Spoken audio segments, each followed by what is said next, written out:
Super. En tout cas, très content, très heureux de vous voir ce matin. Vous avez bravé le froid, donc bravo à vous. En tout cas, voilà, bienvenue dans la maison du Seigneur. Et je vous invite vraiment à disposer vos cœurs ce matin pour recevoir tout ce que Dieu a prévu pour chacun de nous. Et comme vous le savez, on a entamé une série depuis la semaine dernière qui est l'entre-deux. Et l'entre-deux, tout simplement, c'est le fait que Dieu nous a fait des promesses, que Dieu nous parle, que Dieu nous dit des choses. Mais des fois, la manifestation ne se fait pas tout de suite. Et l'entre-deux, c'est justement entre la promesse et la réalisation de la promesse, comment on gère la chose, comment on se sent, comment on fait face aux situations et aux complications qui peuvent arriver sur notre route, sur notre chemin. Et je vais partager avec vous un texte dans Ésaïe 30, au verset 15, justement par rapport à ça. Et ce texte dit « Car ainsi a parlé le Seigneur, l'Éternel, le Saint d'Israël. C'est dans la tranquillité et le repos que sera votre salut. C'est dans le calme et la confiance que sera votre force, mais vous ne l'avez pas voulu. » Et pour resituer un peu le contexte de ce passage, en fait, c'est le peuple d'Israël, la tribu de Juda, qui faisait face à un ennemi qui était la Syrie. Et tout simplement, ils ont décidé de se tourner vers les Égyptiens pour trouver du secours face à cet ennemi-là, alors que Dieu était avec eux. Et on voit qu'ils ont préféré de se confier en l'homme plutôt que de se confier en Dieu. Et on voit que c'est tout simplement une folie, parce que le peuple égyptien, c'était ce peuple-là qui avait réduit le peuple d'Israël en esclavage auparavant. Et c'est juste pour vous montrer que au travers de ce qu'ils ont fait, ils n'ont pas reconnu la puissance de Dieu, l'amour de Dieu. C'est comme s'ils considéraient que Dieu n'était pas capable de les protéger, que dans son amour, il ne voulait pas les protéger. Mais ils ont fait preuve d'incrédulité, ils ont préféré se débrouiller par leur propre force au lieu de se confier en Dieu. Et souvent, nous, dans les situations difficiles, Dieu nous a parlé, mais peut-être qu'on ne voit pas la chose se manifester et on préfère se débrouiller par nos propres forces, on préfère trouver des solutions par nous-mêmes, des fois même des choses illégales par exemple, mais voilà, on ne cherche pas la main de Dieu, mais on veut se débrouiller par nos propres forces. Et ce matin, ce que je veux vous dire, c'est tout simplement que on doit faire confiance en Dieu. On doit avoir confiance en lui. On doit croire en lui, croire qu'il peut tout, croire qu'il est le Dieu de l'impossible. On doit justement croire que en Dieu, on a tout pleinement en lui en fait. Et que pour tous nos besoins, pour tous nos soucis, on peut se confier en lui et avoir cette paix, avoir ce repos et avoir cette tranquillité, parce que c'est ce qui va nous permettre d'entendre la voix de Dieu et de suivre la direction qu'il a pour chacun de nous. Alors je vais vous demander ce matin de vous mettre debout et on va prier tout simplement pour ça. Prier pour que, quelles que soient les situations auxquelles on fait face, qu'on puisse garder les yeux fixés sur Jésus, qu'on puisse croire en lui, croire qu'il est le Dieu de l'impossible. Parce que c'est lui qui dit que si tu traverses les eaux, je serai avec toi et la vague ne te submergera pas. Si tu passes par le feu, tu ne te brûleras pas et la flamme ne t'embrasera pas, car je suis l'Éternel, ton Dieu. Et on va juste élever la voix et dire à Dieu, Seigneur, je te remets ma situation, je te remets ma vie, Seigneur Jésus, et j'ai confiance en toi. Je sais que tu peux agir, je sais que tu peux faire au-delà de ce que moi je peux faire par mes propres forces. Alors je vous invite à élever la voix et à prier dans ce sens. Seigneur Jésus, roi des rois, je bénis ton nom, Père éternel, pour chacun de nous ici présent, Père éternel. Je bénis ton nom parce que tu es le Dieu des dieux, parce que tu es le roi des rois, le Seigneur des seigneurs, parce que tu es au-dessus de toutes les choses, Papa. Et je viens, Père éternel, ce matin, remettre chacune de nos vies entre tes mains, chacune de nos situations entre tes mains, Père éternel. C'est vrai, roi des rois, qu'on connaît ta parole. C'est vrai qu'il y a plein de promesses, Père éternel. Mais des fois, on ne voit pas la manifestation de ces promesses, Seigneur Jésus. Mais Père éternel, je te demande vraiment de garder nos cœurs, de garder nos pensées, Seigneur Jésus, qu'on puisse constamment avoir confiance en toi, roi des rois, croire en toi, Jésus, croire que tu peux faire au-delà, Père éternel, dans ce que peut penser et imaginer, roi des rois. Alors je prie pour chacune de nos vies, roi des rois, alors que nous sommes dans ta présence, Père éternel, alors que nous avons les yeux fixés sur toi, Jésus, je prie, Père éternel, que tu puisses, alléluia, vraiment nous remplir de toi, nous remplir de ta présence, Père éternel. Je prie, Père éternel, que les cœurs brisés soient restaurés ce matin. Je prie, Père éternel, que les malades soient guéris ce matin. Je prie, éternel mon roi, que les personnes tourmentées puissent trouver la guérison, la paix ce matin, roi des rois, dans le nom de Jésus. Je prie que nos cœurs, Père éternel, puissent s'accrocher à toi, Père éternel, ce matin, qu'on puisse chercher ta face, Seigneur Jésus, et partir, roi des rois, avec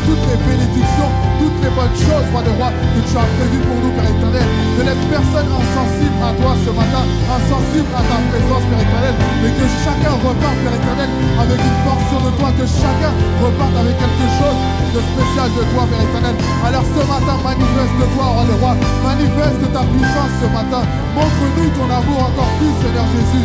Je prie, Père éternel, que nos cœurs, Père éternel, soient tournés vers toi, qu'on puisse te faire confiance en chaque situation, Père éternel, à chaque événement de nos vies, Père éternel, qu'on puisse s'en remettre à toi, Père éternel. Et je prie, roi des rois, que notre louange ne dépendra pas de nos circonstances, Seigneur, que notre adoration, Père éternel, que notre vie de prière ne dépendra pas des situations qu'on peut vivre, Père éternel, mais qu'on puisse tout simplement reconnaître que tu es Dieu, que tu es le roi des rois, que tu es souverain, que ta main nous conduit, Père éternel, parce que tu l'as dit dans ta parole. Et voici, je suis avec vous tous les jours, jusqu'à la fin, Père éternel. Et nous croyons en toi, nous croyons en cette parole, Père éternel, et nous avançons avec cette parole, Seigneur Jésus. Alors ce matin, viens, touche nos cœurs, Père éternel. Viens et remplis-nous, Père éternel. Viens et change-nous, Père éternel. Aide-nous à tout déposer à tes pieds, Père éternel. Tu as dit, venez à moi, vous tous qui êtes fatigués, chargés, et je vous donnerai du repos, roi des rois. Et permets qu'on puisse entrer ce matin dans ton repos, Seigneur Jésus. Alléluia. Que ton nom soit béni, Père éternel, dans le nom de Jésus. Amen. Alléluia. Je pense qu'on peut acclamer Dieu ce matin. Alors, je vais faire comme mon premier culte. Ça, c'était pour moi. Merci de m'applaudir. Merci beaucoup. Là, je vous demande d'applaudir Dieu. Dieu. Et c'est pareil pour nous. Je pense qu'on se doit de l'acclamer. On se doit de l'applaudir. On se doit de faire élever des louanges. Et je pense qu'on doit être comme ces supporters qui sont là chez eux, en train de crier devant la télé pour l'équipe de France. Nous, c'est la France qui nous intéresse. Pour l'équipe de France, alors que les footballeurs ne les entendent même pas. Ils sont assis comme ça devant le match et crient. Oh, mais nous, on parle d'un Dieu qui est bel et bien présent et qui nous voit. On parle d'un Dieu qui est bel et bien présent et qui nous voit. Et on ne peut pas être limité dans la louange pour le Dieu qu'on sert, n'est-ce pas? On ne peut pas être limité. Moi, je ne sais pas si tu es limité ce soir. Demande à ton voisin, est-ce que tu es limité ce matin? Est-ce que tu es limité ce matin? Les gars, est-ce que vous êtes limités? Ok. Évidence, oh, mais est-ce que tu es limité? Eh bien, du coup, maintenant, tu vas redire à ton voisin, parce qu'on n'est pas limité, on va dire que Dieu est bon, parce qu'il est bon et sans limite. On va lui dire ce matin, Dieu est bon, alléluia.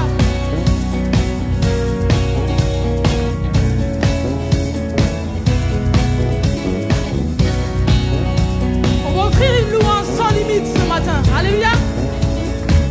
On y va ensemble, Dieu, tu es bon. Dieu, tu es bon et ta grâce envers nous durera jamais.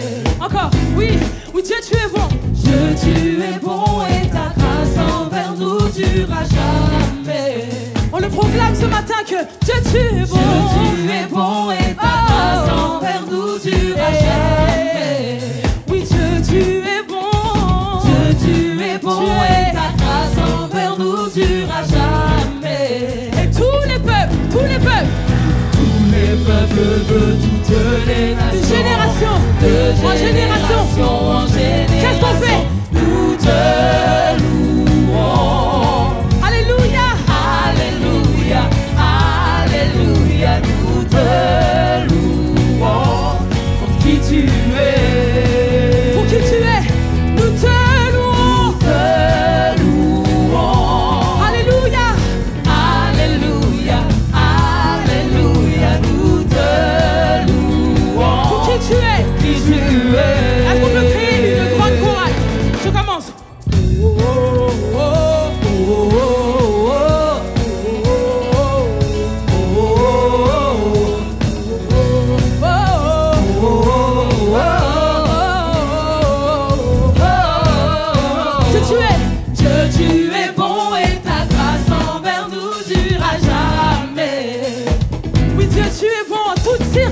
tu es bon dans nos vies, dans nos cœurs, Seigneur. Chacune de nos situations, tu te montres bon et fidèle. Dieu, tu es bon. Dieu, tu es bon et ta grâce envers nous durera jamais. Oh, oh, oh, oh. Dieu, tu es bon et ta grâce envers nous durera jamais. On va nous dire ensemble, tous les peuples, ensemble. Tous les peuples de toutes les générations, par tes enfants et les enfants de leurs enfants. Nous te louons. Alléluia, alléluia. Nous te louons. Qui tu es. Qui tu es. Nous te louons. Nous te louons.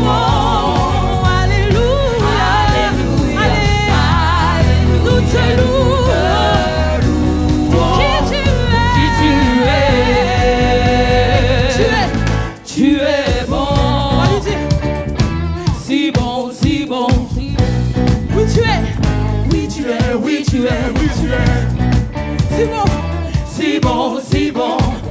On va dire qu'il est bon en tout temps. Hey. Tu es bon en tout temps, en tout temps. Tu es bon, tu es bon, tu es bon en tout temps, en tout temps, en tout temps, en tout temps. Tu es bon, tu es bon, tu es bon, tu es bon en tout temps, en tout temps, en tout temps, en tout temps. Tu es bon, tu es bon, tu es bon en tout temps, en tout temps, en tout temps, en tout temps. Tu es bon, tu es bon, tu es bon, tu es bon en tout temps, en tout temps, en tout temps. Tu es bon, tu es bon. Le Seigneur est bon, tu es bon. Dieu, tu es bon en tout temps, en tout temps, en tout temps, en tout temps. Tu es bon. Alléluia, on déclare que Dieu, tu es bon et ta grâce envers nous durera jamais. Ok, moi je vous entends pas, perso.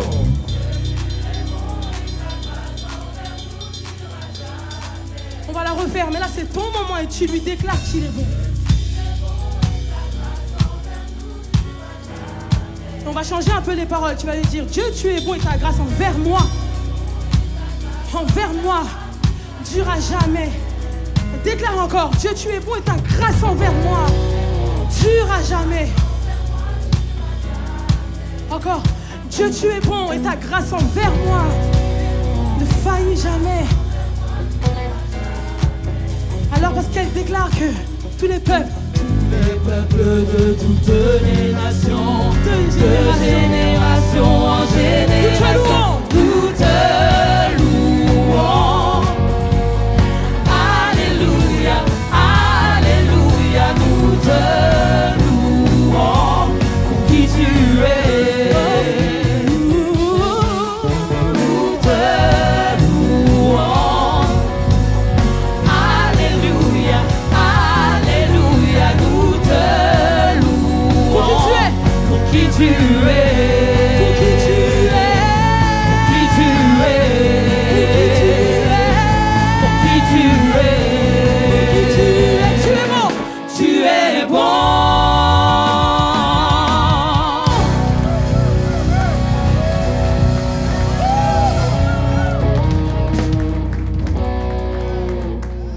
Waouh. La vache. Waouh. Est-ce que je peux entendre quelqu'un dire Dieu est bon? Dieu est bon. Ça veut dire que là, quand on déclare que Dieu est bon, je suis en train de dire que Dieu est bon même dans les choses que tu n'as pas encore obtenues, que tu attends. Dieu est bon. C'est bizarre ce que je dis. La Bible dit que Dieu appelle les choses qui ne sont pas comme si elles étaient déjà là. Ça veut dire que lorsque tu vas auprès de Dieu et que tu lui demandes quelque chose, déclare qu'il est bon dans ce qu'il fait. Peut-être que ce que tu lui demandes, tu ne vas pas l'obtenir. Et parfois, on est un peu tendancieux en se disant, Seigneur, je te l'ai demandé, mais c'est où? Mais Dieu ne te le donne pas. Parce que comme vient de me le dire Elisa, parce qu'elle m'a spoilé un peu, c'est peut-être pas ce que tu as besoin. Et pourquoi il est bon? Parce que Dieu nous évite certaines choses en ne nous donnant pas des choses que l'on demande. Parfois. Je ne sais pas à qui je parle, mais j'aimerais que tu déclares pour les choses que tu n'as pas obtenues, pour les choses que tu as obtenues, parce que Dieu est grand, parce que Dieu est saint, parce que Dieu est merveilleux, parce que Dieu est guérisseur, parce que Dieu est sauveur, parce que Dieu est souverain, parce que Dieu règne au-dessus de tout, qu'il est bon, que Dieu est bon. Dieu est bon, les amis. Et là, on vient ce matin et on ne vient pas dans le simple but de venir juste pour réchauffer les chaises, mais c'est parce qu'on s'attend à Dieu. On s'attend à une révélation de son esprit, on s'attend à un besoin de Dieu, à une réponse, de Dieu. Et on va lui chanter juste ce matin, Seigneur, je m'attends à toi. Seigneur, je m'attends à toi. Il y a des zones d'ombre dans ce désert où, en fait, j'y vois pas clair. J'ai envie de sortir du désert, mais en fait, tu me maintiens dans le désert pour une raison. Alors j'ai besoin d'y voir clair. J'ai besoin de toi, Seigneur. J'ai besoin que tu m'éclaires.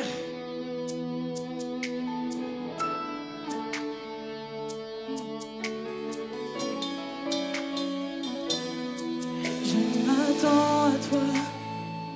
J'ai tant besoin de toi.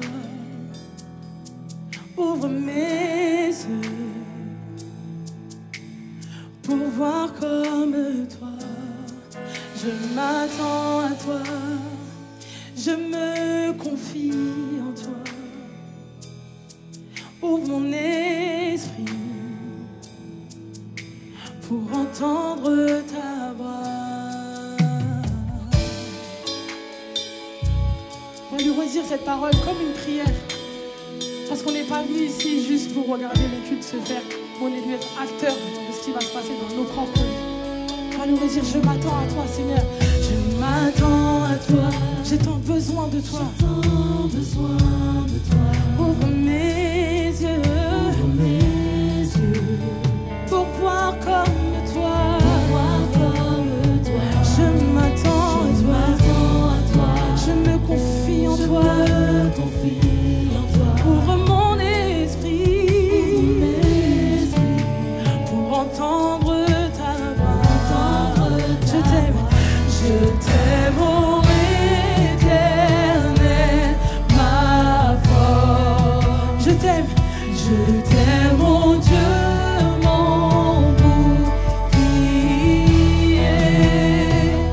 Je t'aime, mon sauveur, mon roi.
ébloui devant l'Éternel.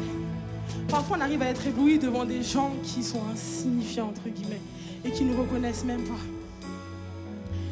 Ébloui devant toi, Éternel, devant qui tu es, devant ta majesté, devant ta grandeur. Au point où te voir est devenu quelque chose de grand. Au point où te voir est devenu limite troublant. Parce que te voir, c'est quelque chose que... C'est quelque chose de peut-être bizarre pour certains. Mais je suis ébloui, Seigneur, devant qui tu es. Je suis ébahi par l'amour que tu me donnes. Aujourd'hui, on cherche l'amour de part et d'autre. On cherche l'amour dans le monde et on se dit, Seigneur, en fait, je ne me sens pas aimé. Mais Dieu se tient là devant toi, pour toi, et te dit, mon fils, ma fille, moi, je t'aime. Pourquoi chercher ailleurs tout ce que moi, je peux te donner? Pourquoi chercher ailleurs tout ce que moi, j'ai envie de te donner? Pourquoi chercher à gauche, à droite, tout ce que moi, je peux te donner? Ne t'ai-je pas dit que j'étais ton père? Ne t'ai-je pas dit que j'étais ton père? L'Éternel des armées, celui qui combat pour toi, celui qui trace un chemin dans le désert là où il n'y en a pas. Je veux recevoir tes prières et je veux recevoir, je les reçois.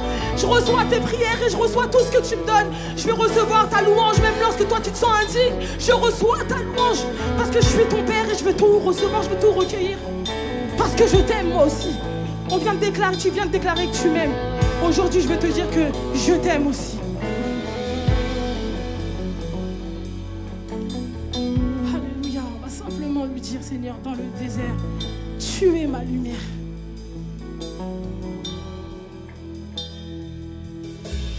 Tu es ma lumière, en toi j'ai un Père,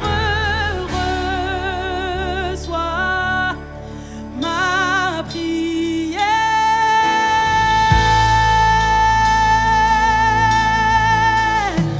Oh, tu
On ne va pas simplement le dire parce qu'il faut le répéter et parce qu'on le croit.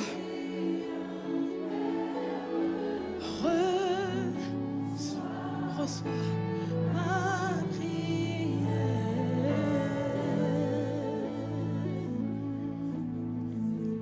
Alors si tu le crois, on le proclame encore que tu es ma lumière.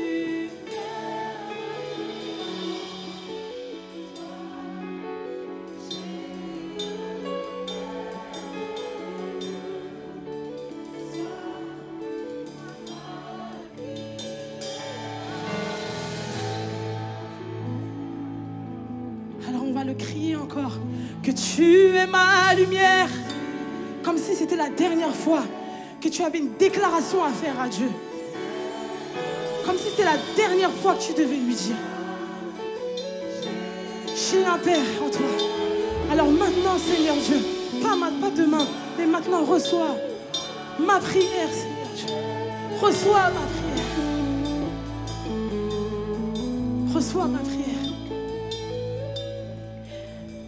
Ma foi est en toi, Jésus.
Aucune ombre n'est trop sombre, ni mon trop élevé pour que tu me cherches. Aucun mur ne peut résister, ni mensonge tenir, sans toi tu me cherches. Aucune ombre n'est trop.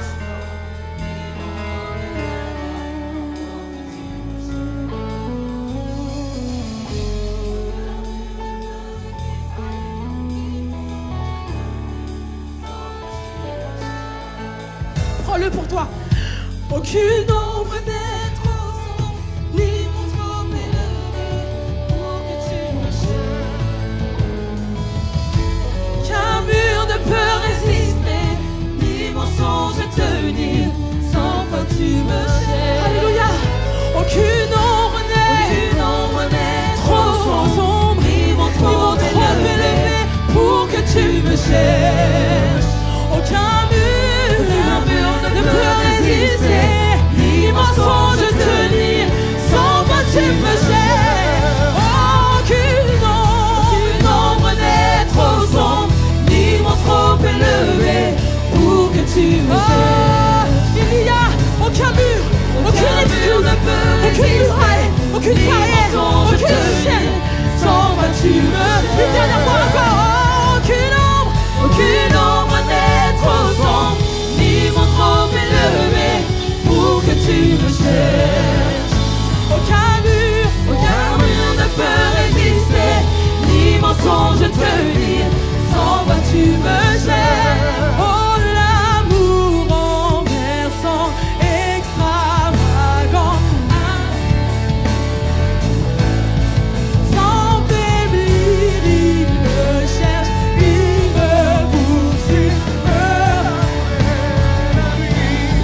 Je suis indigne et sans mérite, mais pour moi tu t'es livré. Oh l'amour renversant, extravagant, il est infini. Encore. Aucune ombre n'est trop sombre, ni mon trop élevé pour que tu me cherches. Aucun mur ne peut résister, ni mensonge tenir, sans toi tu me cherches. Aucune ombre n'est trop sombre, ni mon trop élevé pour que tu me cherches. Aucun mur ne peut résister, ni mensonge tenir, sans toi tu me cherches. L'amour renversant, extravagant, infini. Oh Seigneur.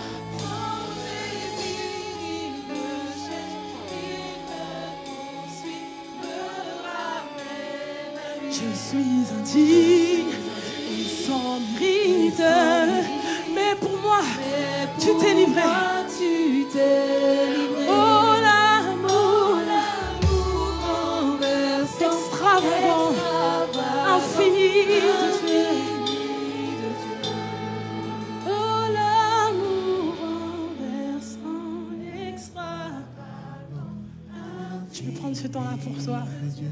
Parce que tu as beau courir et essayer de te cacher de tout ce que Dieu a envie de faire avec toi. Son amour finit toujours par te rattraper. Je suis indigne et sans mérite, mais pour moi, et on va appuyer sur ça. Je suis indigne et sans mérite, mais pour moi, tu l'as quand même fait. Et tu le referais. Je suis indigne et sans mérite, mais pour moi c'était livré. Encore je suis indigne et sans mérite, mais pour moi Seigneur Dieu, tu l'as fait. Alors que je suis indigne et sans mérite. Pour moi tu t'es. Dernière fois, je suis indigne et sans mérite, mais pour moi tu t'es livré. Pour moi tu t'es livré. Oh l'amour renversant, extravagant, infini de Dieu. Sans faiblir, il me cherche, il me poursuit, me ramène à lui. Je suis indigne et sans mérite. Mais pour moi, tu t'es livré. Oh, l'amour renversant, extravagant, infini de Dieu.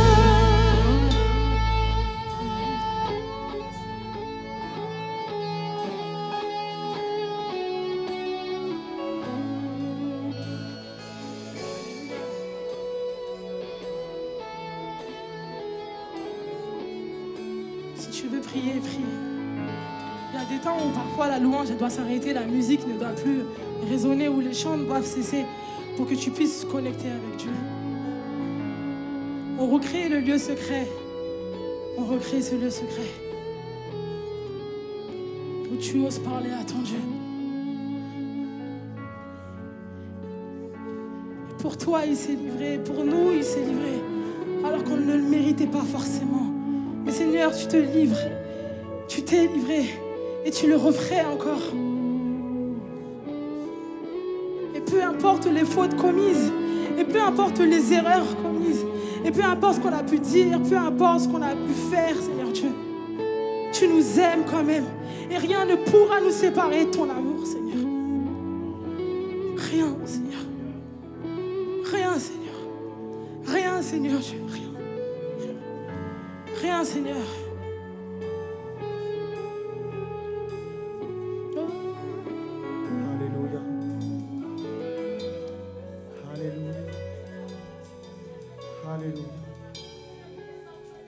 Vous avez le droit d'élever la voix tous ensemble. Vous avez le droit de prendre ce temps pour chacun pour prier.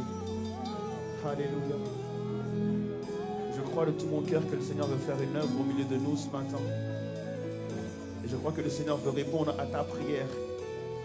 Je crois qu'il y a une personne qui a simplement envie de se positionner par rapport à l'amour extravagant de Dieu envers lui ou envers elle. Il y a une personne qui se sent, qui se reconnaît dans ses paroles et qui a besoin de s'adresser à son Dieu ce matin. Et le Seigneur te dit, je suis juste là et je t'écoute. Tu peux prier ta prière ce matin. Alléluia.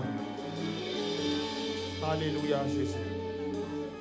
Je te remercie, Seigneur, parce que tu es là ce matin. Je te remercie parce que ta présence, Seigneur, est palpable dans ce lieu. Je te remercie parce que tu nous visites là où nous sommes, Seigneur Jésus, roi des rois. Je crois, Père, que tu as, Seigneur, prévu quelque chose pour quelqu'un ce matin. Je prie qu'au nom de Jésus, je prie qu'au nom de Jésus, cette personne puisse recevoir ce que tu as prévu pour elle, Seigneur. Seigneur, je prie que véritablement, Seigneur, que ta présence puisse saturer ce lieu, Père éternel. Je prie que chacun puisse oublier, Seigneur Dieu, ce qu'il avait à faire à la maison. Puisse oublier, Seigneur Dieu, des choses qu'il avait mis en place, mais pour te laisser toute la place, là, ici et maintenant, Seigneur Dieu. Je prie que, littéralement, Seigneur Dieu, Papa, tu puisses envahir, Seigneur Dieu, le cœur, les pensées d'une personne ce matin, pour lui dire, je suis là, ne t'inquiète pas. Seigneur, je crois que tu veux véritablement rencontrer les besoins d'une personne ce matin. Et pour cela, je te dis merci, Seigneur. Je dis, je suis déjà reconnaissant de ce que tu es en train de faire. Je suis en train de reconnaissant de ce qui prend place, là, ici et maintenant. Alors ce matin, Seigneur Dieu, je crois que quelqu'un se positionne pour recevoir ce que tu as prévu, Seigneur Dieu. Et je crois que la meilleure manière de se positionner, c'est de pouvoir t'adorer en avance. La meilleure manière de se positionner, de pouvoir te louer en avance. La meilleure manière, Seigneur Dieu, de se positionner pour ce que tu as prévu, Seigneur Dieu, c'est de t'acclamer en avance, Seigneur Dieu. Alors je te dis merci, Seigneur, pour ce qui prend place maintenant. Dans le nom de Jésus-Christ.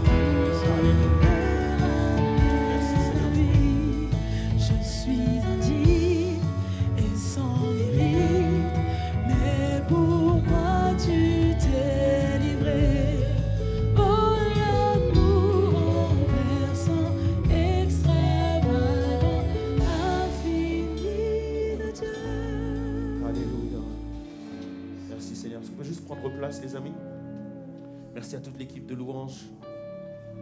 Alléluia. Alléluia. J'ai envie de te dire ce matin que le Seigneur t'aime et il aime tout le monde, mais il t'aime particulièrement. Il veut faire du bien à tout le monde ce matin, mais il veut te faire du bien à toi ce matin. Est-ce qu'il y a une personne qui croit de tout son cœur que le Seigneur veut le visiter particulièrement? Je ne connais pas forcément les noms de toutes les personnes qui sont dans la salle, mais Jésus-Christ connaît tous vos noms en fait. Et Jésus veut s'adresser particulièrement à une personne ce matin. Et je ne sais pas si tu as eu le temps de te positionner dans la prière, mais je crois que d'ici la fin du culte, le Seigneur répondra particulièrement à une prière ce matin. Est-ce qu'on est d'accord avec ça ou pas? Amen. Ce message ce matin, ça fait suite à une toute nouvelle série en fait qu'on vient de commencer qui s'appelle Entre deux. Une série qui a commencé dimanche dernier. Et où le pasteur Rubens a eu l'occasion de vous prêcher sur le fait de finir fort. Et là, je suis dans la continuité de cette série. Donc, on est dans un entre-deux. Et beaucoup de personnes, peut-être ce matin, se trouvent effectivement dans un entre-deux. Et je crois parce qu'en fait, j'entends les témoignages de beaucoup de personnes et même dans les entretiens, dans ce qu'on se dit. En ce moment, je sens qu'il y a un entre-deux et je crois que cette série tombe à pic, okay, par rapport à l'entre-deux. L'entre-deux, c'est quoi? C'est qu'effectivement, en fait, je sais que j'ai quitté, je sais que je suis parti d'un endroit et j'ai une promesse de Dieu, un peu comme Abraham, on lui dit quitte ton père, ta mère, ta famille, quitte ta maison et va vers un endroit donc je t'ai indiqué. Et quand il se trouve en chemin, il se hâte d'y aller, mais quand il se trouve à mi-chemin, il ne sait pas quoi faire. Et du coup, il se trouve dans un entre-deux. Et c'est ça l'entre-deux, c'est de dire qu'il y a une promesse de la part de Dieu.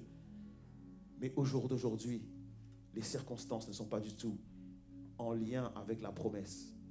Et peut-être que beaucoup d'entre vous se trouvent dans cette situation. L'été dernier, du coup, avec les ados, donc j'étais en colonie, et on a eu l'occasion de visiter le mémorial de Caen. Et le mémorial de Caen, en fait, c'est là où est racontée un peu l'histoire du débarquement. Alors, je ne sais pas pour vous, mais si je me souviens bien, quand dans mes souvenirs, je repense au débarquement, en fait, je me rappelle surtout du jour de débarquement. Et je pense aussi que les soldats, à l'époque, effectivement, lorsqu'ils reçoivent la nouvelle que les Alliés ont pu débarquer en Normandie, effectivement, dans le cœur de tout un chacun, en fait, c'était symbolique de victoire. Symbolique de victoire, pourquoi? Parce que c'était une promesse, en fait, du général de Gaulle de dire que lorsque les Alliés vont débarquer, on aura assez de puissance militaire pour pouvoir vaincre l'ennemi. Et donc, du coup, pour eux, c'était le jour de victoire. Et je ne sais pas pour vous, mais la plupart d'entre nous, on se rappelle du jour du débarquement. Sauf que le jour du débarquement n'est pas le jour de la victoire. Le débarquement a eu lieu en réalité le 6 juin 1944 et la victoire a été proclamée par contre donc le 8 mai 1945. Entre donc le débarquement, le jour du débarquement et le jour de victoire, il y a quasiment 1 an qui se sont écoulés.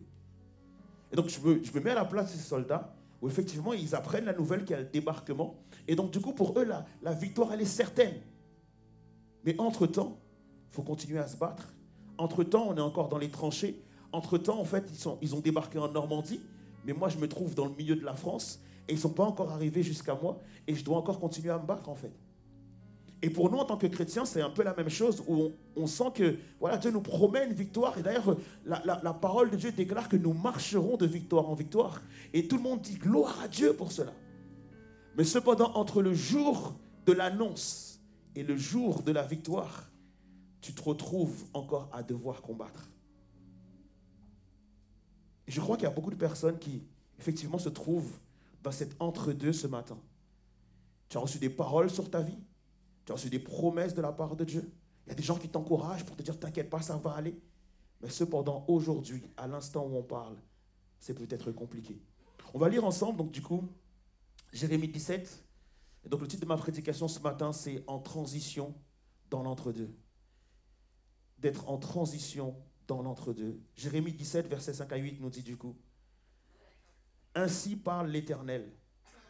Maudit soit l'homme qui se confie dans l'homme et qui prend la chair pour son appui et qui détourne son cœur de l'Éternel. Il est comme un misérable dans le désert et il ne voit point arriver le bonheur.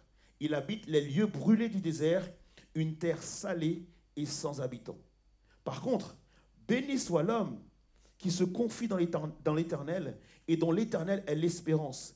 Il est comme un arbre planté près des eaux et qui étend ses racines vers le courant. Il n'aperçoit point la chaleur quand elle vient et son feuillage reste vert. Dans l'année de la sécheresse, il n'a point de crainte et il ne cesse de porter du fruit. Dans ce texte, on a plusieurs comparaisons. Et l'une des comparaisons, c'est de dire qu'il existe deux types de personnes. Deux types de personnes. Il y en a une qui, effectivement, en fait, se confie dans l'homme et donc, du coup, est misérable, malheureux, comme il vit des temps de sécheresse. Et ce qui est précisé, en fait, c'est que même lorsque le bonheur est là, il a quand même le sentiment de vivre dans le malheur. Il a comme le sentiment de vivre dans la détresse. Il ne voit même pas le bonheur quand il est là. Par contre, il y en a un autre qui vit selon Dieu. Et celui-ci, en fait, même dans les temps de sécheresse, son feuillage reste vert. Et même dans l'année de sécheresse, il n'a pas de crainte. Il ne cesse de porter du fruit. Deux personnes dans une transition qui n'adoptent pas le même comportement. Pourquoi? Parce que premièrement, lorsque tu es dans une transition, il faut savoir que ta saison expose toujours ta source. Ta saison expose toujours ta source. Ce texte parle de deux types de personnes, donc, mais ces deux personnes ont visiblement pas forcément la même source. Ils ne puisent pas leur force, ils ne puisent pas leur réserve dans la même source. Et c'est vrai que c'est important de comprendre ça, parce que lorsque tout va bien, tout le monde dit, gloire à Dieu, la joie du Seigneur est ma force, l'Éternel est mon rocher, etc., etc. Tout le monde chante les louanges lorsque tout va bien. On ne peut pas savoir de qui tu tires ta source lorsque tout va bien. Il faut absolument une saison de sécheresse, il faut une saison de tension, il faut une saison de difficulté pour qu'on puisse voir effectivement d'où tu tires ta source. Tu ne pourras jamais te connaître véritablement que lorsqu'il y a des moments de désert, que lorsqu'il y a des moments qui sont difficiles. C'est vraiment dans le pressoir que ta source est exposée. Est-ce qu'on est d'accord avec ça ou pas? C'est lorsque tu es dans le pressoir que effectivement tu peux savoir d'où te vient ta source. Et ma question ce matin, du coup, c'est quelle est ta source? D'où puisses-tu ta force? D'où puisses-tu ta foi? Où est-ce que tu places ta foi? Quel est ton refuge? Quelle est ta source? Qui est ton appui? Qui est ton soutien? Vers qui est-ce que tu te tournes lorsque ça ne va pas? Lorsque ça ne va pas, est-ce que tu pries? Lorsque ça ne va pas, est-ce que tu loues Dieu? Lorsque ça ne va pas, est-ce que tu murmures? Est-ce que tu te plains? Est-ce que tu abandonnes? Est-ce que tu changes tout, etc. Qu'est-ce que tu fais lorsque ça ne va pas? David disait une chose, il disait que je me couche et je m'endors car l'Éternel est mon soutien. Et par cela, en fait, il est en train d'affirmer que l'Éternel est sa source. Et peu importe comment s'est passée sa journée, quoi qu'il arrive le soir, il va pouvoir se coucher, s'endormir, parce que l'Éternel est son soutien. Il y a des gens, des fois, en fait, leur source, c'est seulement parce qu'en fait, ils viennent d'avoir une nouvelle voiture. Et donc, du coup, ils sont hyper contents d'avoir cette nouvelle voiture. Et quelque part, cette voiture devient, en fait, leur source. D'autres personnes, c'est parce qu'ils attendent un mariage. Et lorsque le mariage vient, en fait, le mariage devient effectivement leur source parce qu'ils vont voir dans le mariage une bénédiction de la part de Dieu et vont pouvoir s'appuyer, en fait, sur le mariage pour dire qu'ils sont heureux, pour dire que Dieu les a bénis, etc. D'autres personnes, c'est l'argent. Parce que j'ai beaucoup d'argent sur mon compte en banque et donc du coup, c'est ma source, c'est mon refuge, c'est le sujet de ma joie, c'est l'argent que je peux avoir sur mon compte en banque, c'est mon témoignage, j'ai des sous, etc., etc. Mais sauf que le problème, c'est lorsque l'ennemi est au courant que ta source est ton argent, et lorsqu'il a besoin de t'attaquer en fait et de te faire tomber, il a juste à prendre ton argent et donc du coup, il ne te reste plus rien. Toute personne en fait qui puise la source dans une bénédiction particulière, lorsque cette bénédiction est ôtée, ils n'ont plus rien. Par contre, en fait, si ta source, c'est que même lorsqu'il n'y a pas d'argent, tu loues Dieu quand même. C'est que même lorsqu'il n'y a pas de maison, tu loues Dieu quand même. C'est que même lorsqu'il n'y a pas de mariage, tu loues Dieu quand même. Lorsque tu n'as rien, tu es capable de louer l'Éternel quand même. À ce moment-là, tu peux dire oui, l'Éternel est ma source et la joie de l'Éternel est ma force. Et quand tu lis la parole de Dieu, tu te rends compte que tous les noms quasiment qui sont donnés à Dieu montrent une chose, c'est que Dieu veut être ta source. Dieu veut être ta force. Il dira, tu aimeras ton Dieu de tout ton cœur, de toute ton âme, de toute ta pensée et de toute ta force. Je veux être ta source. Mon nom à moi, c'est Jéhovah Jireh, c'est Jéhovah Nissi. Je suis le Dieu guérisseur, je suis le Rédempteur, je suis le Sauveur, je suis ton Père. Tous les noms de Dieu, en fait, nous amènent à comprendre que Dieu veut être notre source. Et je crois que ce matin, et particulièrement pour la fin de l'année, Quelqu'un va pouvoir demander à Dieu et faire cette prière, Seigneur, rends-moi plus fort. Rends-moi plus patient. Rends-moi plus solide. Sois ma source, sois ma paix, sois ma joie, sois ma force. Je ne peux pas en fait me mettre à avoir comme source une bénédiction ou avoir comme source de l'argent. Ces choses-là sont futiles. Ces choses-là peuvent passer. Mais je veux avoir la source qui est intarissable. L'amour qui ne change pas. L'amour qui ne varie pas. L'amour, comme on vient de le chanter, l'amour extravagant de Dieu. Est-ce qu'il y a une personne dans cette salle qui comprend que ta source doit être l'Éternel? Ta source doit être Dieu. David disait une chose, il dit, je lève les yeux vers les montagnes. Et d'où me viendra le secours? Le secours me vient de ma source. Le secours me vient de l'Éternel qui a fait les cieux et la terre. Lorsque David avait des transitions et qu'il passait d'une étape à une autre, on lui promet qu'il sera roi. On l'a oint pour être roi. Et alors qu'il se trouve en train d'essayer d'échapper à Saül, il est en pleine transition. Il dira, quand je marche dans la vallée de l'ombre de la mort, je ne crains aucun mal parce que l'Éternel est avec moi. Il est ma source, il est ma paix, il est ma joie, il est mon tout. Et je dois comprendre en fait que ma saison expose ma source et l'Éternel doit être ma source. Dis à ton voisin, c'est l'Éternel ta source, c'est pas autre chose. Est-ce qu'il a bien entendu ce que tu lui as dit? Que tu peux dire à ton autre voisin, celui qui entend bien, c'est l'Éternel ta source et pas autre chose. C'est la première chose, ma source. C'est l'Éternel. Deuxième chose, c'est que tu es vulnérable dans la transition. Tu es vulnérable dans la transition. Je prends l'exemple de la chenille qui, un jour, dans une saison de sa vie, doit pouvoir se transformer en papillon. Ce qui se passe, en fait, c'est que la chenille, en fait, va être dans un cocon pendant un certain nombre de temps. Et dans ce cocon, en fait, le processus de transformation, de transition, de changement, vers le papillon sera enclenché et c'est dans le cocon que tout va se passer. Sauf que si tu perces le cocon avant la fin, tu risques de tuer le papillon à l'intérieur. Parce qu'en fait, pendant ce temps de transition, la chenille et le papillon qu'il est en train de devenir est vulnérable. Lorsque le serpent change de peau, pareil, en fait, il est obligé d'aller se cacher parce qu'effectivement, dans ce temps de transition, il est vulnérable. Pareil pour l'aigle qui doit changer de bec, et ben en fait, il est obligé de se réfugier dans les hauteurs, là où personne d'autre ne peut aller, limite, pour pouvoir justement prendre ce temps de changer de bec, parce qu'à ce moment-là, il est vulnérable. Et donc, pareil pour nous, en fait, lorsque nous sommes en transition, en processus de transformation, en processus de changement, on est vulnérable. Lorsqu'on a cette promesse de Dieu, mais on ne voit rien arriver, on est vulnérable. Lorsqu'on reçoit une promesse de Dieu et à la place, on ne voit que des choses contraires qui arrivent, on est vulnérable. Lorsque tu te dis, Seigneur, en fait, je dois marcher de victoire en victoire, mais là, je vois que la défaite. Je vois que les échecs, je vois que les problèmes et je vois que les difficultés. À ce moment-là, tu es vulnérable. Est-ce que ça t'arrive d'avoir envie d'abandonner? Est-ce qu'on peut être vrai tous ensemble? Est-ce que ça t'arrive d'avoir envie de tout lâcher, de tout plaquer, de dire, Seigneur, j'en ai juste marre? Est-ce que ça arrive d'être fatigué, d'être irritable, de te sentir comme perdu? Seigneur, tu m'as fait une promesse, mais là, je ne vois rien, je vois flou. Et je me sens irritable. Est-ce que tu es en mode de dire, ah ben, écoute, c'est quoi? Je comprends le processus. Je comprends que effectivement, l'entre-deux, c'est de passer d'un statut à un autre. Je comprends tout ça. Mais Abed, le problème aujourd'hui, c'est que j'en ai assez. J'en ai assez de ces mauvaises nouvelles. J'en ai assez de ces gens qui me critiquent. J'en ai assez, en fait, d'entendre ceci ou cela. J'en ai assez et je voudrais juste sortir de cette transition. J'ai envie de te dire une chose. Si tu te sens comme ça parfois, et si tu te sens comme ça même maintenant, c'est normal. Dis à ton voisin, c'est normal. C'est juste normal. Vous savez, quand j'ai écrit normal, je l'ai mis en gras, je l'ai mis en majuscule. Dis, c'est normal. Vous voyez pourquoi j'insiste sur le fait que c'est normal?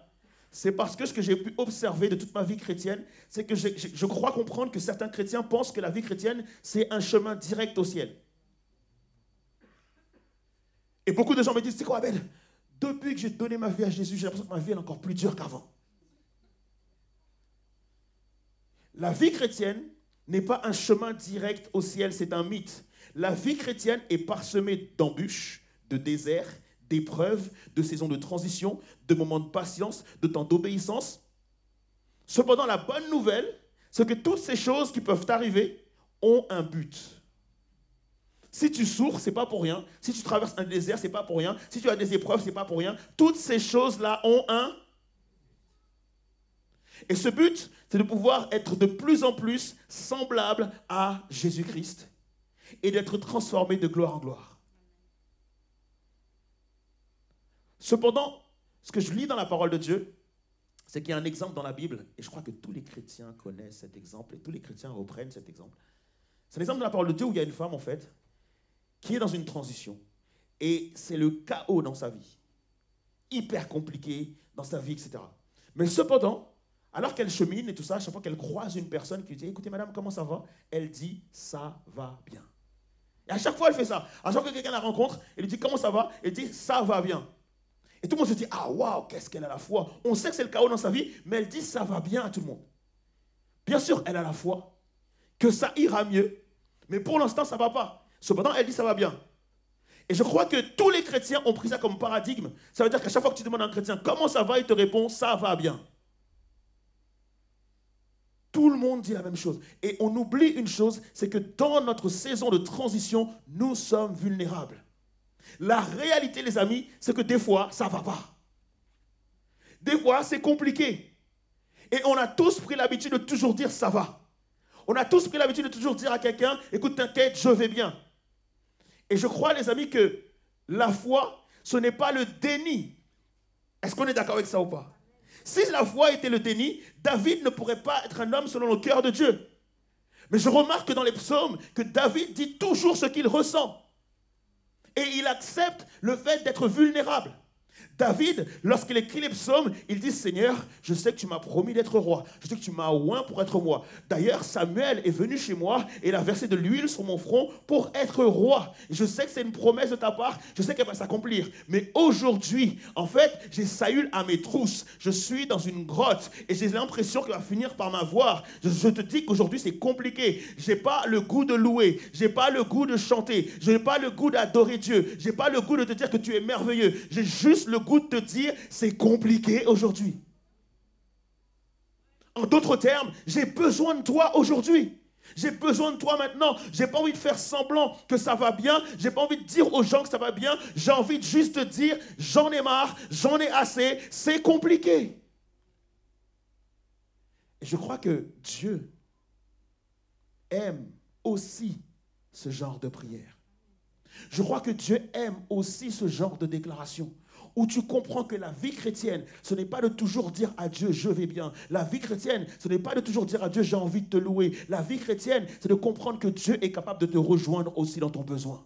Que Dieu est capable de te rejoindre aussi dans ta situation. Et que si on dit qu'il a un amour qui est extravagant envers nous, on devrait être capable de dire à un frère, à une sœur, écoute, en ce moment, c'est compliqué, ça ne va pas, j'ai besoin de toi. N'oublie pas que tu es vulnérable dans la transition.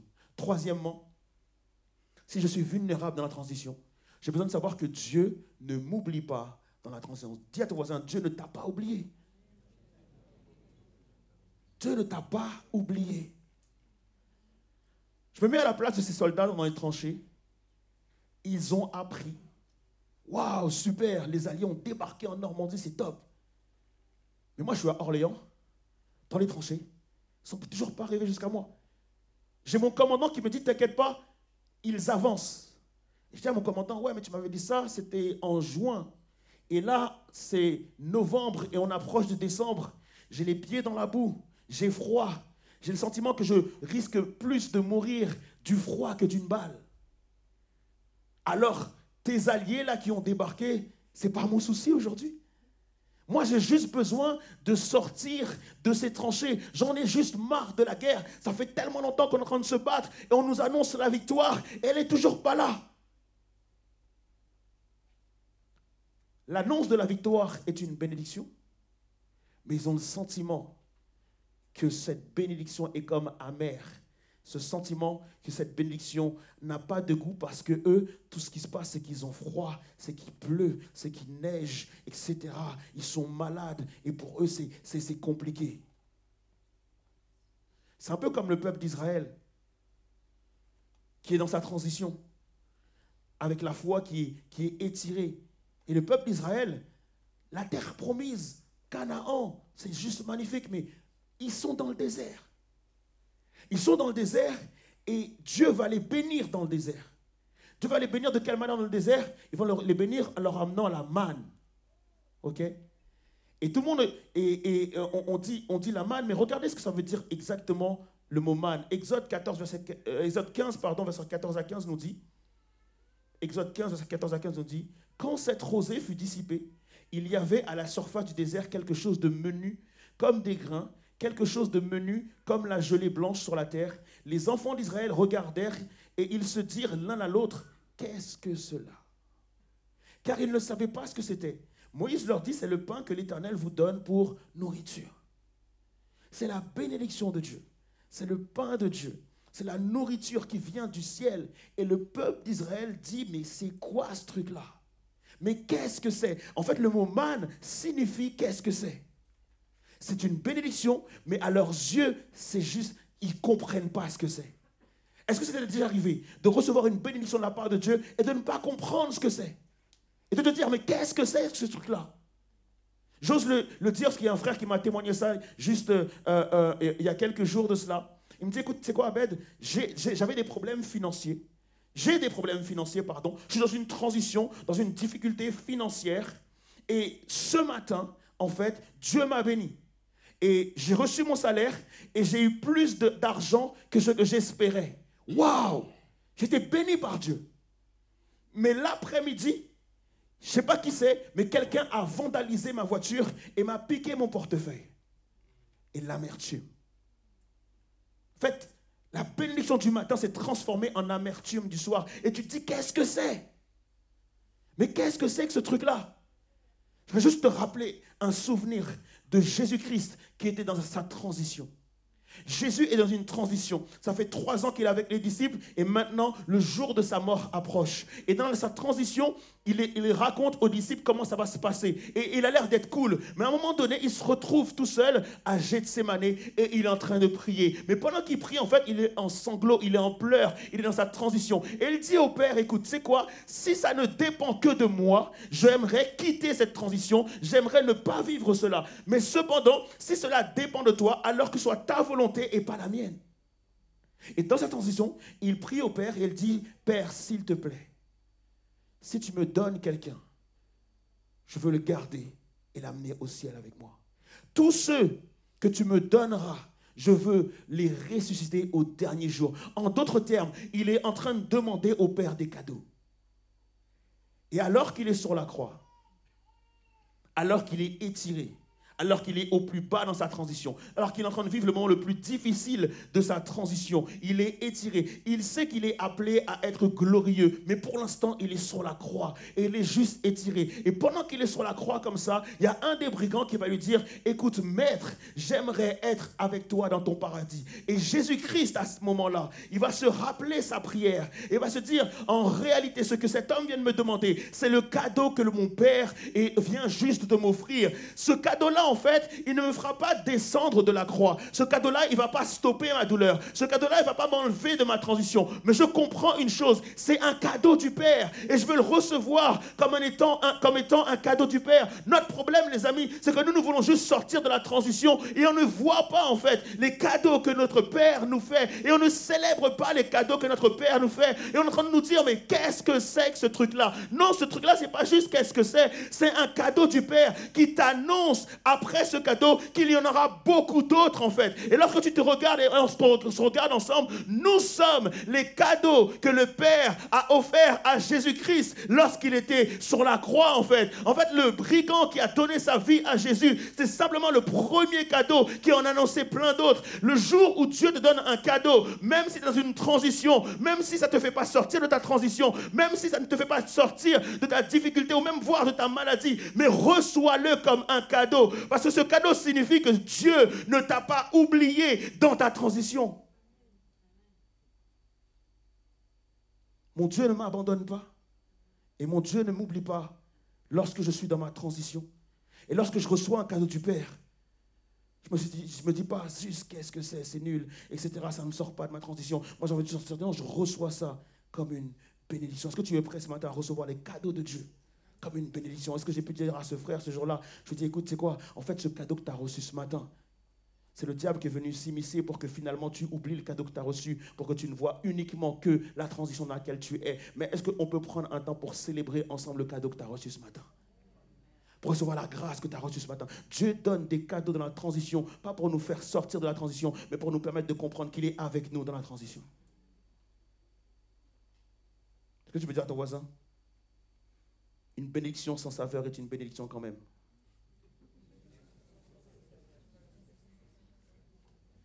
Est-ce qu'il a bien entendu? Amen. Dieu ne t'oublie pas dans la transition. Et dernier volet, n'oublie pas ton identité dans la transition. N'oublie surtout pas ton identité. Vous savez, les amis, tous les arbres ne sont pas pareils. Et dans ce texte, il nous est précisé qu'effectivement, il y a des arbres qui donnent du fruit en toute saison. Et tous les arbres ne sont pas pareils. On se rend compte qu'il y a des arbres qui sont tropicaux, qui aiment la chaleur, qui aiment l'humidité. Il y a des arbres qui préfèrent quand il fait froid. Il y a des arbres qui préfèrent être à l'intérieur, d'autres arbres qui préfèrent être à l'extérieur. D'autres arbres aiment les températures élevées, d'autres arbres apprécient plutôt le froid. Certains arbres, par exemple comme le sapin, sont capables d'être verts toute l'année. Mais il est important de savoir quel type d'arbre je suis, quelle est mon identité. Quel type d'arbre je suis. Si un jour tu te tiens devant un pommier, tu regardes le pommier et quelqu'un vient te voir et te dit, mais tu sais quoi, ça c'est pas un pommier, c'est un oranger. Tu dis, mais t'es bizarre, toi, c'est un pommier. Là. Tu vois pas qu'il y a des pommes? J'ai l'impression en fait que beaucoup de chrétiens sont des pommiers. Okay? Et parce qu'il n'y a pas de fruits sur les branches, ils doutent de qui ils sont. Et si quelqu'un vient leur dire, écoute, tu es un oranger, finalement, ils vont peut-être l'accepter. En fait, il faut absolument qu'on puisse savoir quel type d'arbre on est.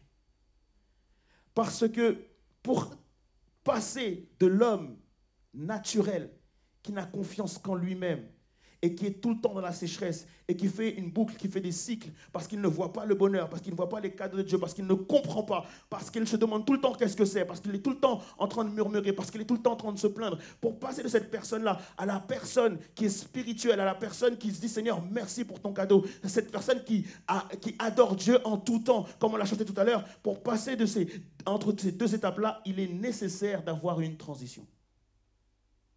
Est-ce que tu comprends en fait que la transition est là justement pour te faire passer d'un état à un autre. Et qu'il te faut une transition pour passer de l'homme naturel à l'homme spirituel. Entre le charnel et le spirituel, il y a une transition. Et la transition sert à nous amener à la personne que Dieu veut qu'on soit en fait. Qui es-tu? Parce que je ne peux pas dépendre de la chair. J'ai besoin de dépendre de l'esprit. Est-ce qu'on est d'accord avec ça ou pas? Qui es-tu? La Bible dit une chose. C'est que tu es né d'esprit. Ton identité est en Christ. Ta source, c'est Jésus. Tu as le Saint-Esprit de Dieu en toi. Et Galates 5, verset 22 nous dira qu'il y a un fruit en fait. L'Esprit de Dieu te rend patient, fort. L'Esprit de Dieu te donne la joie, etc., etc. Et donc il existe deux manières de vivre. Soit tu vis selon la chair, ou soit tu vis selon... Et lorsque tu vis selon l'Esprit, en fait, c'est qu'en réalité, tu as activé une option que tu as. Tu sais, si quelqu'un a un téléphone et que tu vois que cette personne-là a un smartphone dans les mains et elle utilise ce smartphone uniquement pour appeler, mais t'es bizarre, tu ne te rends pas compte de toutes les options qu'il y a sur ton téléphone. Tu ne te rends pas compte de tout ce que tu pourrais faire avec ton téléphone.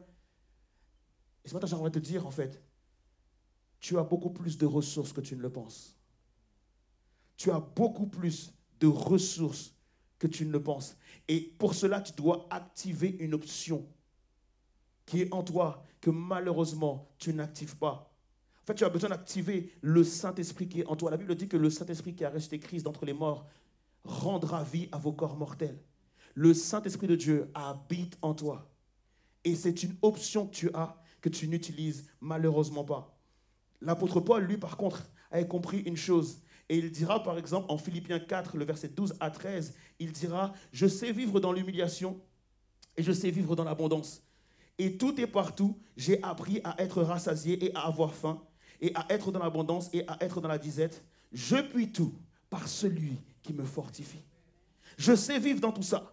Parce que j'ai une option que j'ai activée. Cette option-là, en fait, c'est le Saint-Esprit. Et en lui, je puis tout parce que c'est lui qui me fortifie.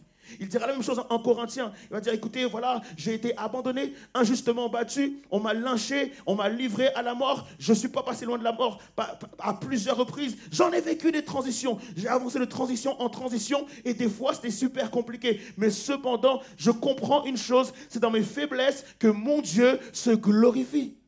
Je comprends une chose du coup, c'est même que lorsque je suis faible, c'est alors que je suis fort. En fait, il y a une option qu'il active et c'est l'option du Saint-Esprit. Jésus dit qu'il est avantageux que je m'en aille parce que je vous enverrai le Saint-Esprit qui est ce paraclète, qui est ce défenseur. C'est lui qui te fortifie, c'est lui qui t'aide quand on a besoin et c'est lui qui t'aide à soulever toutes les charges qui sont trop lourdes pour toi.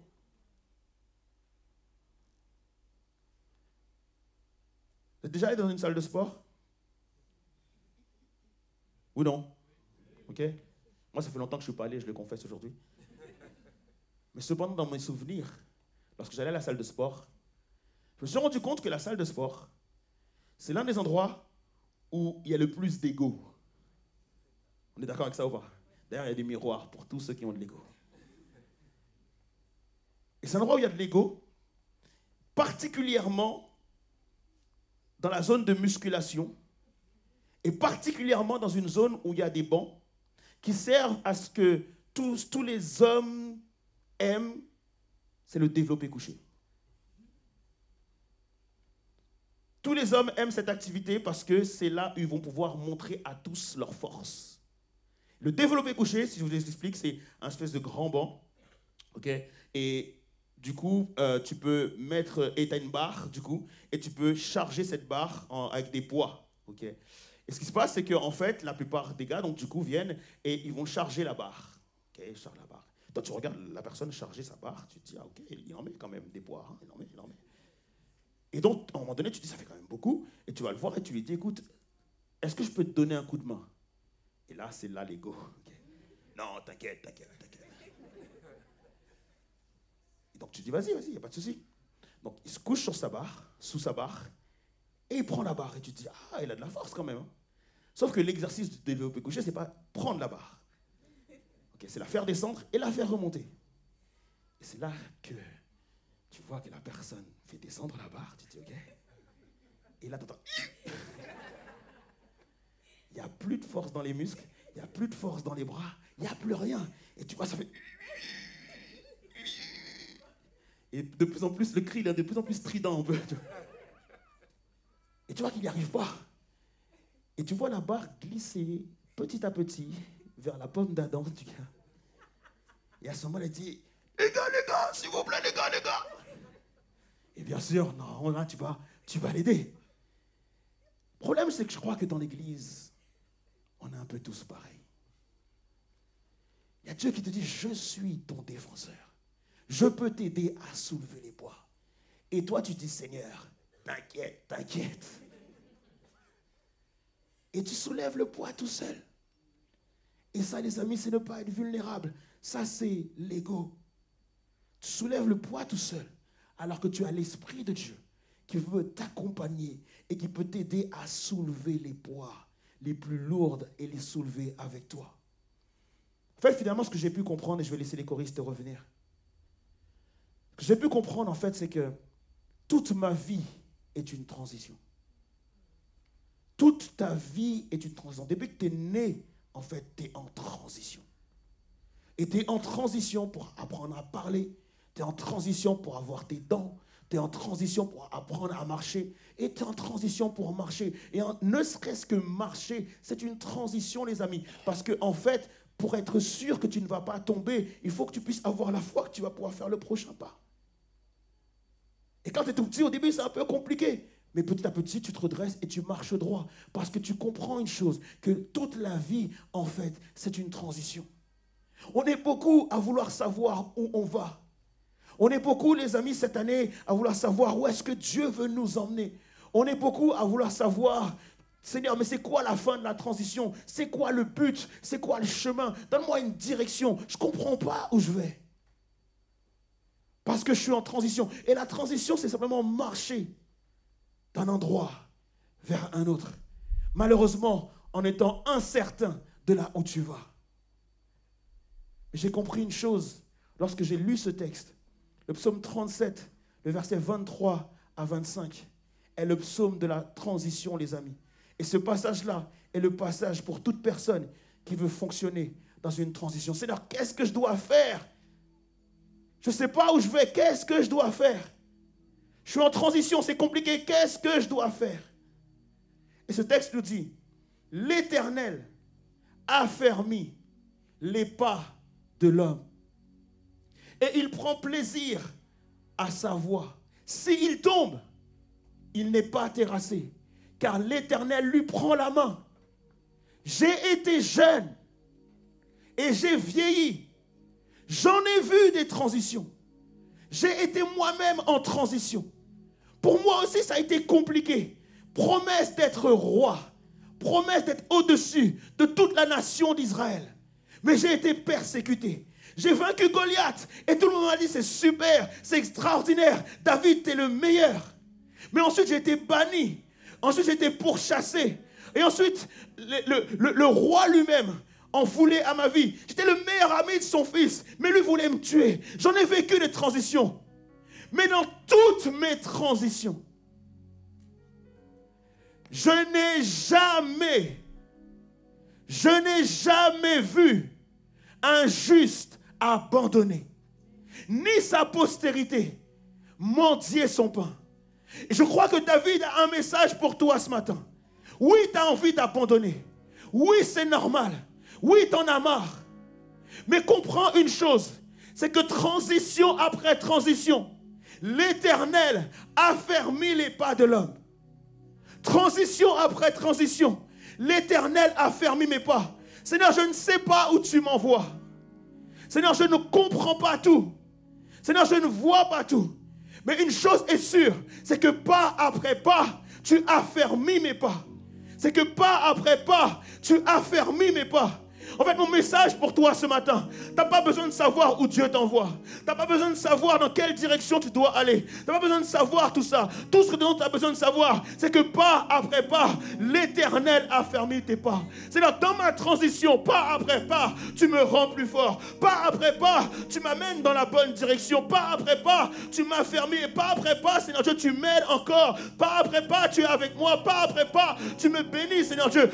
Tous les jours, je vois des choses qui sont parfois compliquées. Mais Seigneur, lorsque je tombe, tu me relèves. Tu ne me laisses jamais à terre. Tu ne m'abandonnes pas. Oui, je comprends que pas après pas, Seigneur, tu es ma source. Seigneur, tu es ma paix. Seigneur, tu es ma joie. Je ne sais pas avec qui tu fais tes pas tous les jours. Je ne sais pas quelle est ta source. Mais je te dis ce matin, Dieu veut être ta source. Dieu veut marcher avec toi. Dans ta transition, Dieu veut te rejoindre. Dieu veut te fortifier. Dieu veut t'aider à repousser tes limites. Dieu veut t'aider à aller plus loin. Pas forcément te bénir pour te faire sortir de ta transition, mais pour dire que là où tu es, je serai avec toi. Et si une personne ce matin se dit, Seigneur, j'ai reçu ce message-là pour moi, alors qu'on se met tous debout, les amis. S'il y a une personne qui ce matin se dit, Seigneur, je comprends que je ne peux pas tout seul. La charge est trop lourde. Le poids est trop lourd. C'est trop compliqué. Ce matin, je ne veux pas être dans le déni. Ce matin, je ne veux pas faire semblant. Ce matin, je ne veux pas juste dire à tous, tout va bien. Mais j'ai envie de te dire, Père, c'est compliqué. Je vais juste faire un appel pour toi ce matin. Si quelqu'un veut bien venir devant. Parce que je crois que Dieu veut rejoindre une circonstance particulière. Je crois que Dieu veut rejoindre un besoin particulier. N'hésite pas à venir devant parce qu'on va pouvoir prier pour toi. Parce que Dieu veut marcher avec toi dans ta transition. Dieu veut juste marcher avec toi dans ta transition. Juste te dire, tu n'es pas tout seul, tu n'es pas tout seul, tu n'es pas tout seul. Tu n'es pas tout seul. Ce matin, je crois qu'une personne a besoin de faire un pas de plus. C'est de bien venir devant qu'on vous distingue des personnes qui restent à leur place. On va prendre ce temps pour prier tous ensemble par rapport à ça.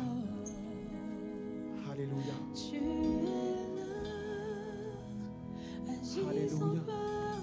Seigneur, dans toutes les transitions, tu es là. Dans toutes les transitions, tu es là.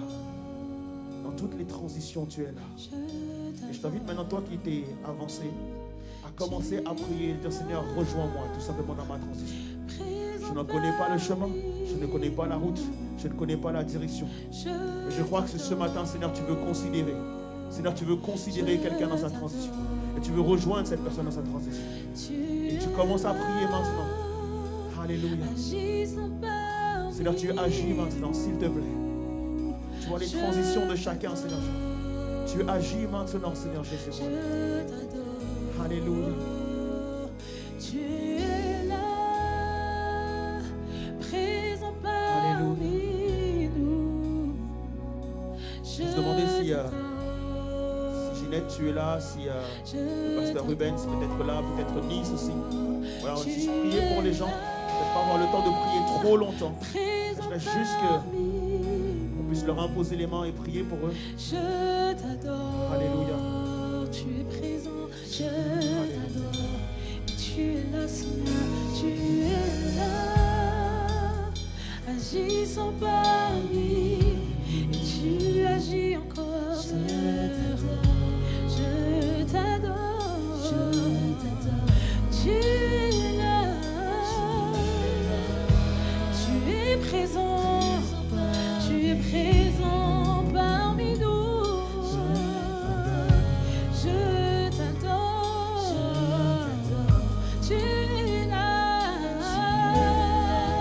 tu agis parmi. Oh, je t'adore,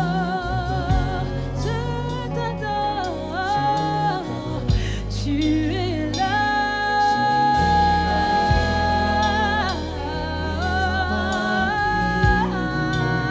Jésus, je t'adore, oui tu es là, tu es présent parmi nous, oui tu es là Seigneur, je t'adore, tu es là Seigneur, tu es présent parmi nous, je t'adore, je t'adore, je t'adore, encore, tu es là, et tu agis sans parmi, je t'adore, je t'adore, tu ferais un chemin au Père des mille, tu tiens tes promesses, lumière dans les ténèbres, mon Dieu, c'est ce que tu es, tu ferais un chemin, tu opères encore des miracles, et tu tiens tes promesses, lumière dans les ténèbres, mon Dieu, c'est ce que tu es,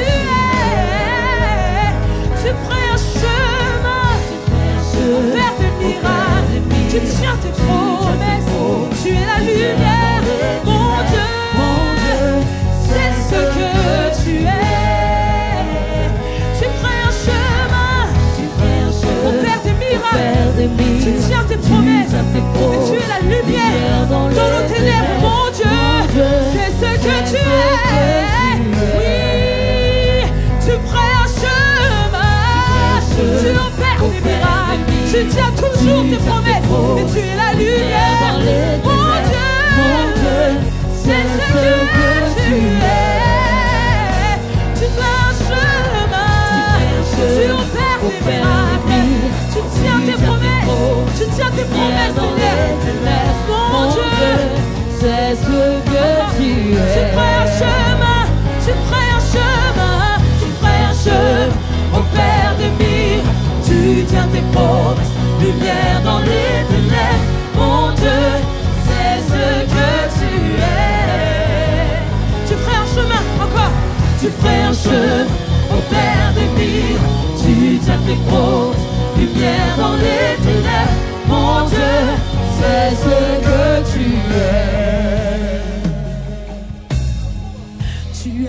même quand je ne le vois pas.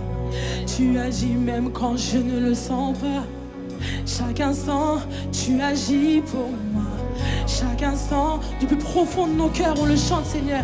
Tu agis même quand je ne le... C'est une certitude. Tu agis même quand je ne le...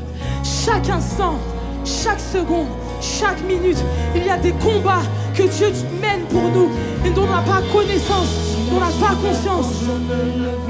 Parfois on le remercie pour des choses qu'il a déjà fait. Mais Dieu fait des choses dans le secret qu'il n'a pas besoin de nous révéler pour ne pas nous troubler. Mais Dieu opère encore dans le secret parce qu'il nous aime, parce qu'il est bon, parce qu'il tient ses promesses, parce qu'il fait encore des miracles. Mon Dieu, tu agis pour moi. Tu agis même quand je ne le vois pas. Tu agis même quand je ne le sens pas. À chaque instant, tu agis pour moi. Chaque instant, tu agis pour moi. Tu agis même quand je ne le vois pas. Tu agis même quand je ne le sens pas. À chaque instant, tu agis pour moi. Tu agis même quand je ne le vois. Tu agis même quand je ne le sens. Chaque instant, tu agis pour moi, pour ma famille, pour mes enfants, pour ma femme, mon mari. Tu agis pour mes projets. Et tu me tiens debout. Tu me tiens debout. Tu me tiens en éveil. Tu me tiens en alerte. Tu me tiens en vie. Parce que tu agis pour moi et je suis reconnaissant car tu ferais un chemin. Tu ferais un chemin au Père des miracles. Tu tiens tes promesses, lumière dans les ténèbres. Mon Dieu, c'est ce que tu es. Tu ferais un chemin. Tu opères toujours des miracles. Et tu tiens toujours tes promesses. Tu n'as pas changé. Oh mon Dieu, c'est ce que tu es. Et parce que tu n'as pas changé, tu ferais un chemin au Père des miracles. Tu tiens tes promesses, lumière dans les ténèbres. Mon Dieu, c'est ce que tu es. Encore, tu ferais un chemin. Tu opères encore des miracles. Et tu tiens toujours tes promesses. Et tu es la lumière dans nos ténèbres, Seigneur. C'est ce que tu es. Encore oui, c'est ce que tu es. C'est ce que tu es. C'est ce que tu es. C'est ce que tu es. Oui, c'est ce que tu es. C'est ce que tu es. Oui, c'est ce que tu es. Ce que tu es. Oui, c'est ce que tu es. C'est ce que tu es. C'est ce que tu es. C'est ce que tu es. Je te loue, c'est ce que tu es. Tu es ma louange. C'est ce que tu es. Tu es mon adoration. C'est ce que tu es. Tu es ma victoire. C'est ce que tu es. Mon espoir. C'est ce que tu es. Ma délivrance. C'est ce que tu es. Ma liberté. C'est ce que tu es. La source de ma joie. C'est ce que tu es. Ma vie tu es. Oui, ma vie tu es. C'est ce que tu es. C'est ce que tu es. Mon espérance. Ma foi. Mon encre et ma voile. Tu es. C'est ce que tu es. Tu es là. Présent parmi nous. Je t'adore. Oh, je t'adore. Tu es là. Et tu agis encore parmi nous. Tu agis encore parmi nous. Tu agis parmi nous. Oui, tu agis parmi nous. Tu es présent au milieu de nous. Tu agis parmi nous, Seigneur. Je t'adore. Tu es là, présent parmi nous. Je t'adore. Je t'adore. Alléluia. Je crois que matin, le Seigneur te dit que si tu pleures ce matin, c'est normal. Si tu pleures en ce moment, c'est normal. Arrête de te dire que c'est pas normal en fait. Arrête de te dire que tu n'as pas le droit de pleurer. Arrête de te dire que tu n'as pas le droit de te sentir mal en fait. Arrête de te dire ça. En fait, tu as tout à fait le droit de te sentir mal. Et là où est l'Esprit de Dieu, c'est là où il y a la liberté. On peut exprimer aussi nos pleurs, nos larmes. Le Seigneur dit qu'il y a un temps pour chaque chose, c'est qu'il y a un temps aussi pour pleurer. Et il y a un temps pour ne pas faire semblant. Mais il te dit une chose ce matin, c'est que mon plus beau cadeau pour toi, c'est que je suis là avec toi dans ce que tu traverses. Je suis là avec toi dans ce que tu subis. Je suis là avec toi. Peut-être que tu aurais préféré qu'on te fasse sortir. Peut-être que tu te dis, je suis déçu parce que moi, je m'attendais à un miracle pour me faire sortir de là. Et Dieu te dit ce matin, le plus important et le plus beau cadeau que j'ai pour toi, c'est que je suis avec toi et que je suis là avec toi. Et je voudrais que quelqu'un puisse recevoir cela comme une parole de foi pour sa vie. Et dire, Seigneur, en fait, c'est vrai que j'aimerais tellement sortir de cette situation. Mais ce matin, ce cadeau que tu m'offres, je veux le recevoir. Savoir que tu es là. Ce cadeau fera ma joie. Ce cadeau sera ma paix. Ce cadeau sera mon réconfort. Ce cadeau sera ma force. Ce cadeau que tu me donnes, Seigneur, ce matin, celui auquel je veux m'accrocher, Seigneur. Je veux m'accrocher à ça. Parce que tu es là avec moi, Seigneur. Et je sais que ce cadeau, c'est les prémices de tellement d'autres cadeaux qui m'attendent, Seigneur Dieu. Alors je veux faire un pas de plus. Parce que je sais qu'à chaque pas, tu as fermé mes pas. Et ce matin, je vais te demander de faire un geste qui est paradoxal. Ce geste paradoxal, c'est un acte de foi. Tout comme cette femme qui disait tout va bien. Elle n'était pas en train de dire qu'elle ne souffrait pas. Elle n'était pas en train de dire qu'elle ne pleurait pas. Mais elle est en train de se dire, je m'accroche à ce cadeau. Et parce que je m'accroche à ce cadeau, alors oui, tout va bien. Parce que Dieu me rejoint là où je suis, alors oui, tout va bien. Parce que je sais que Dieu est avec moi, alors oui, tout va bien. Et je voudrais qu'une personne puisse déclarer en face de l'ennemi pour le dire, je sais que ma situation est compliquée, mais tout va bien quand même. Mais tout va bien quand même. Je sais que mon fils est encore malade, mais tout va bien quand même. Je sais que mon père est encore malade, mais tout va bien quand même. Je sais que parfois, entre la vie et la mort, c'est compliqué, mais tout va bien quand même. Parce que j'ai compris que ce n'est pas par mes propres forces, mais parce qu'avec lui, je peux tout. Je peux tout par Christ qui me fortifie. Alors dans ma peine, je suis capable d'adorer. Alors dans ma peine, je suis capable de l'adorer. Parce que je sais qu'il est là. Alors je vais l'acclamer. Parce que je sais qu'il est là. Alors je vais l'applaudir. Alors que je sais qu'il est là, je vais commencer à acclamer le Seigneur. Et si tu es là ce matin, et que tu veux bien faire ce geste-là avec moi, cet acte de foi, Seigneur, je sais que tu es là. Seigneur, je sais que tu es là. Et plus tu acclames, et plus tu sais qu'il est là. Et plus tu acclames, et plus tu déclares qu'il est là. Et plus tu acclames, et tu dis, je ne l'abandonnerai pas. Je ne lâcherai pas. Je continue à avancer. Je ne regarde pas mes circonstances, mais je regarde à Jésus-Christ. Je regarde à Jésus-Christ. Je lève les yeux. Je lève les yeux. Je lève les yeux. Je lève les yeux vers les montagnes et tout me viendra le secours. Seigneur, tu es ma joie ce matin. Seigneur, tu es ma force, tu es mon refuge, tu es mon réconfort. Alors je t'acclame, Seigneur Jésus, je t'acclame. Alléluia. Je refuse de terminer cette célébration en pleurant. Mais je veux terminer dans la louange. Je veux terminer dans l'acclamation. Alléluia. Je veux terminer en déclarant que tu es Dieu.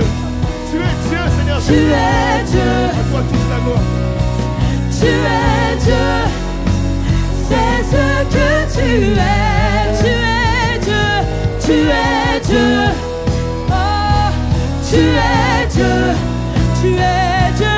Tu es Dieu. C'est ce que tu es. C'est ce que tu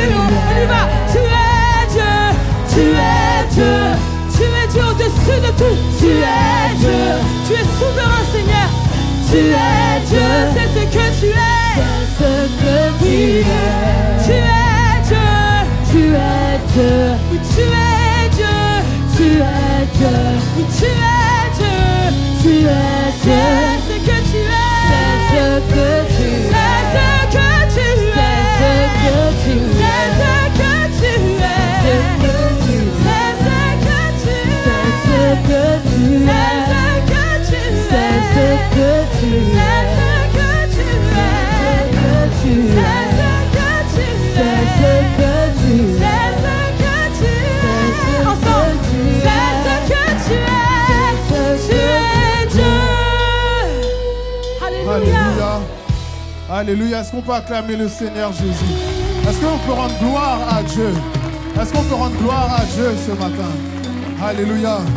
Et comme l'apôtre Paul a pu le dire, je suis persuadé que celui qui a commencé cette bonne œuvre en vous la rendra parfaite pour le jour du Seigneur Jésus. Et on l'a chanté également un peu plus tôt, que ma foi est en toi Jésus, que tu es mon ancre et mon rocher, que tu es mon espoir à jamais et que sur toi je peux compter. Alors si quelqu'un peut compter sur Jésus, si quelqu'un a conscience de ça, j'aimerais qu'on acclame le Seigneur de toute notre âme, de tous nos cœurs, de toute notre force. On puisse rendre gloire à Dieu et dire Seigneur, je compte sur toi. Seigneur Jésus, je crois en toi. Seigneur Jésus, je sais que tu es capable de faire au-delà de ce que je peux faire par mes propres forces. Parce que ce n'est ni par la force, ni par la puissance, mais que c'est par ton esprit, Seigneur Jésus. Et j'aimerais qu'on puisse saisir l'autorité que Dieu nous donne et déclarer la victoire sur toutes les situations qui nous oppressent. Déclarer la victoire sur la maladie, sur les pensées suicidaires, sur le péché, sur la fornication, sur la masturbation, sur toutes les choses qui nous empêchent, toutes les choses qui nous tourmentent. Elles ne peuvent rien face à notre Dieu. Peu importe ton problème, peu importe ta situation, ton Dieu est au-dessus de toutes ces choses. Ton Dieu est plus puissant que ça. Ton Dieu est plus fort que tout ça. Alors rends gloire à Dieu. Déclare-le, déclare-le. Dis à l'ennemi qu'il n'aura pas ta peau. Dis à l'ennemi qu'il ne t'aura pas, qu'il n'aura jamais la victoire sur toi. Parce que le sang a coulé, le sang a coulé, le sang a coulé, le sang a coulé, le sang a coulé, le sang a coulé. Alors déclare-le, déclare-le. Tu as reçu l'autorité de marcher sur la puissance de l'ennemi, de marcher sur le scorpion, de marcher sur toute la puissance des ténèbres. Alors manifeste-le, crois-le et manifeste-le. Crois-le et manifeste-le. Tu n'as pas besoin tout le temps qu'on prie pour toi, mais tu as juste besoin de te tenir debout et de prendre autorité dans le nom de Jésus. Alléluia. Alléluia. Gloire à Dieu. Alléluia. Vous pouvez prendre place. On va juste dire au revoir à Évidence Home, vous qui nous suivez du coup de chez vous. Bon dimanche à vous et à la semaine prochaine.